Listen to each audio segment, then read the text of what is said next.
Chinese instrumentation, orchestration இதெல்லாம் வந்து தமிழ் திரையிசையில் ரொம்ப கம்மியாக தான் பயன்படுத்தியிருப்பாங்க. பிரியா படத்தில் என் உயிர் நீ தானே அந்த பாட்டில் ராஜா சார் லைட்டாகவும், அதே மாதிரி தாய் மூகாம்பிகை படத்தில் வரக்கூடிய சீனத்து பட்டு டாங் டாங் டாங் டாங் டாங் டாங் அதுலேயும் ராஜா சார் லைட்டாக பயன்படுத்தியிருப்பார்.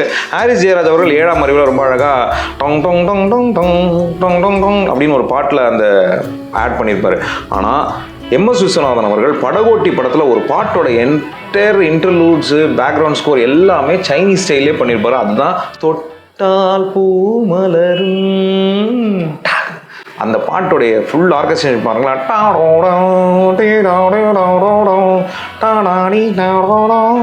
என்ஜாய் பண்ணுங்க. ஒரிஜினல் வெர்ஷன் படகோட்டியிலேருந்து கேட்டு ரீமிக்ஸ் வெர்ஷன் இல்லை. தொட்டால் பூ மலரும், சைனீஸில் மியூசிக் மலரும்.